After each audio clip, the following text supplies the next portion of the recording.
واقعہ کربلا کے نمایاں ترین شہداء پر گفتگو کرنے کے بعد آج ہم ایک ننھے مجاہد کا ذکر کریں گے جس نے تمام شہداء کی قربانیوں پر تصدیق کی مہر ثبت کر دی۔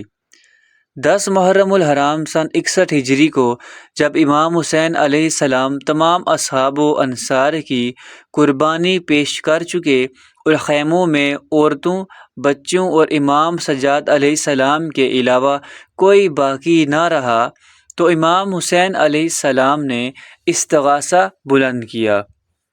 کیا کوئی ہے جو حرم پیغمبر صلی اللہ علیہ وآلہ وسلم کا دفاع کرے؟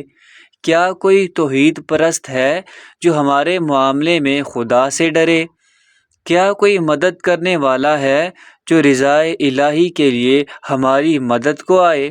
کیا کوئی ناصر و مددگار ہے جو خدا سے جزا و ثواب کی امید پر ہماری نصرت کرے؟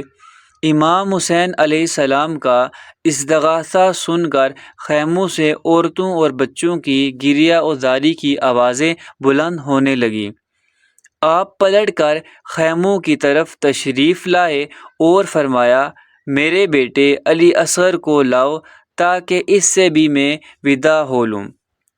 وہ بچہ ابھی امام حسین علیہ السلام کی گود ہی میں تھا کہ حرملہ نے تیر مار کر اسے شہید کر دیا۔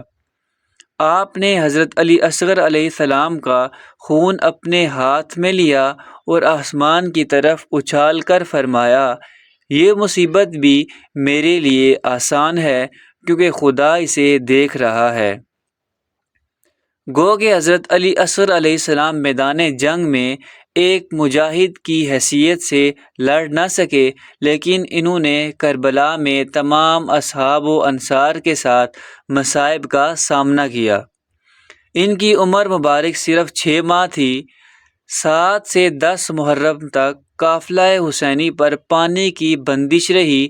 وہ دیگر بچوں کے ہمراہ 3 دن تک پیاس برداشت کرتے رہے، لیکن یزید کی فوج اشقیاء نے ان معصوموں کی پیاس کا خیال نہ کیا۔ حضرت علی اصغر علیہ السلام کی شہادت نے ضمیر انسانی کو جھنجھوڑ ڈالا۔ آج انسانی حقوق کی بین الاقوامی تنظیموں نے بچوں کے حقوق کو باقاعدہ قانون کی شکل دے رکھی ہے۔ تمام دنیا بچوں پر ہونے والے ظلم و ستم کی مذمت کرتی ہے۔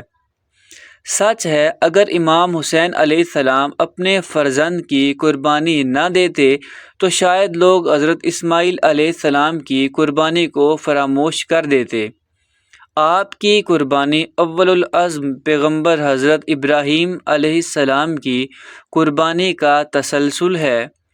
اگر کوئی پوچھے کہ اسماعیل اور علی اصغر کی قربانی میں کیا فرق ہے تو میں یہی کہوں گا کہ حضرت اسماعیل علیہ السلام کو قربان گاہ میں لے جانے سے پیشتر حضرت ابراہیم علیہ السلام نے ان کی رضا پوچھی تھی، جبکہ حضرت علی اصغر علیہ السلام نے گلے پر تیر کھانے کے بعد ایک مسکراہٹ سے اپنی رضا کا اعلان کیا۔